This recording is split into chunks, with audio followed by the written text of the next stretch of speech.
बिस्मिल्लाहिर्रहमानिर्रहीम। अस्सलाम वालेकुम। मैं हूँ डॉक्टर ज़मोरा दवान और मैं एसोसिएट प्रोफेसर हूँ एफसी कॉलेज लाहौर में, और मेरे साथ हैं डॉक्टर फारूक हसनात जो इंटरनेशनल रिलेशंस और पॉलिटिकल साइंस के प्रोफेसर हैं। जी डॉक्टर फारूक हसनात, इस वक्त जो गर्मा गर्मी चल रही है सियासी माहौल के अंदर, और जिस तरह 17 को ज़िमनी इंतखाबात में तहरीक इंसाफ ने नून लीग समेत तमाम सियासी जमातों को हरा दिया और एक बड़ी लीड के साथ अवाम ने उनको जिताया, और अभी कल के इलेक्शन के अंदर, चीफ मिनिस्टर के इलेक्शन के अंदर जिस तरीके से आइन की धज्जियाँ उड़ाई गई, इस सारे के बारे में आपका क्या ख्याल है? क्या हम इस वक्त कॉन्स्टिट्यूशनल क्राइसिस का शिकार हैं? देखिए, इस वक्त इस मुल्क में एक माफिया हुकूमत कर रहा है, और वो माफिया कामयाब हो गया कि वो वफाकी हुकूमत में अपनी हुकूमत बना सके। पंजाब में वो हाथ पांव मार रहे हैं कि पंजाब भी उनके काबू में आ जाए, ताकि उससे सबसे बड़ा सूबा है, इससे पूरे मुल्क का वो निज़ाम संभाल सकें। जैसे आपने अभी बताया 17 को तारीख को जो इंतखाबात हुए हैं ज़िमनी, उसमें PTI 17 सीटें जीती हैं। ऑफिशियली तो 15 बता रहे हैं, लेकिन 2 सीटों पे एक बहुत ज़्यादा रिगिंग हुई थी और उन्होंने इलेक्शन कमीशन ने वो जल्दी से नताइज उनके हक में निकाले। अगर 15 सीटें भी लें तो 2/3 से ज़्यादा हैं। बहुत बुरी शिकस्त हुई थी इन सारी 11 जमातों को। यहाँ मैं जल्दी से कहूँ कि सिर्फ ये 11 जमातें नहीं थी, इसमें एडमिनिस्ट्रेशन भी इनके खिलाफ थी PTI के, इसमें फौज भी इनके खिलाफ थी, जुडिशरी भी खिलाफ थी, ब्यूरोक्रेसी जो पुलिस वगैरह सारी एडमिनिस्ट्रेशन वो भी खिलाफ थी। यानी पूरा जो ढांचा है हुकूमती वो एक तरफ था और रियासती, और PTI एक तरफ थी। उसके बावजूद अवाम निकले, लोगों ने, और ये लोगों ने हमें सबक दिया कि आप जितनी भी मुश्किलात क्यों ना हो, अगर लोग तहिया कर लें किसी चीज़ का तो वो बाकी सारे ज़ेर हो जाते हैं। डॉक्टर फारूक हसनात, आपको यहाँ पर टोक रही हूँ, सिर्फ मुझे ये बताएं कि जो कल चीफ मिनिस्टर के इलेक्शन में जिस तरीके से आइन की एक डिफरेंट इंटरप्रिटेशन सामने आई और हमने देखा कि एक कॉन्स्टिट्यूशनल क्राइसिस बना, तो क्या वो अवाम की राय को चैलेंज नहीं कर रहे अपनी इस हरकत से कि जहाँ पे वो मोड़ तोड़ के, अगर आप बन भी जाते हैं वजीर आला, 2 वोटों से आप बन जाते हैं, 4 से बन जाते हैं, तो आपके पास रिप्रेजेंटेटिव डेमोक्रेसी या मेजॉरिटी वोट तो नहीं है ना? जी, बात ये देखिए, मैंने पहले शुरू में कहा कि ये माफियाज है, और माफियाज जो हैं वो जोर जेर के साथ ही और अपनी हुकूमतें चलाते हैं, और हर किस्म की बेईमानी और 2 नंबरी जिसे हम अपनी ज़बान में कहते हैं वो इस्तेमाल करते हैं। और ये शरीफ खानदान और ज़रदारी तो शुरू से 2 नंबरी करते हैं। इन्होंने कल ये किया, ये प्लान किया, ये बाई चांस नहीं हुआ। इन्होंने एक प्लान बना के और डिप्टी स्पीकर से ये कहलवाया कि काफ लीग की जो सीटें हैं 10 वो शुमार तो पार्लियामेंट्री कमेटी की बात करते हैं ना? जी वो शुमार नहीं होगा उनका, और फिर उसको डिक्लेयर कर दिया कि वो जो हमजा है वो वज़ीर आला बन गया।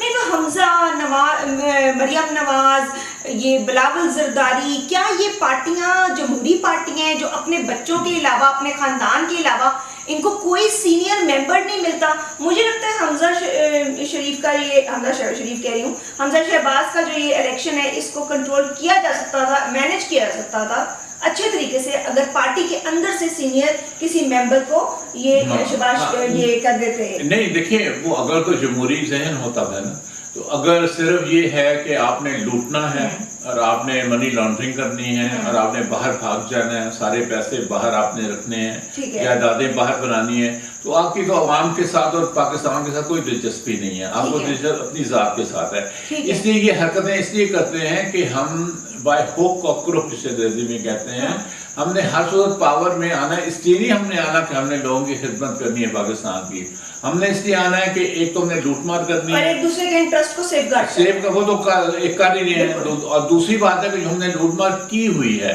उसको हमने किस तरह कवानीन में तब्दीली करके उसको हमने बचाना है। चलिए, एक मैं बड़ी मुख्तसर सी एक और आपसे बिल्कुल करंट बात कर रही हूँ। अब मुझे ये बताएं, इस सारी सिचुएशन के अंदर जुडिशरी, सुप्रीम कोर्ट कहाँ खड़ी है?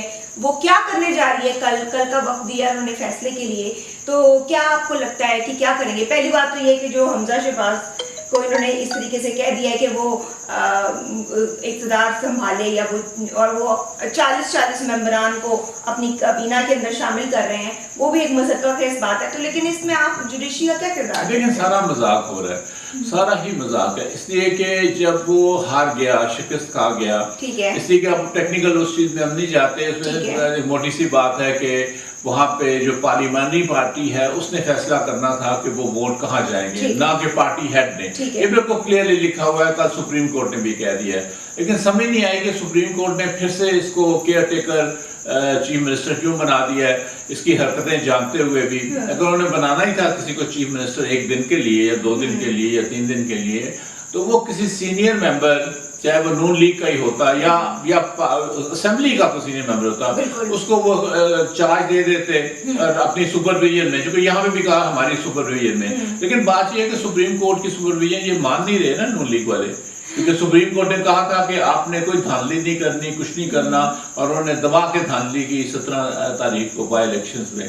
तो अब भी जो जिस तरह आपने कहा कि 40 की काबीना, क्या मजाक है।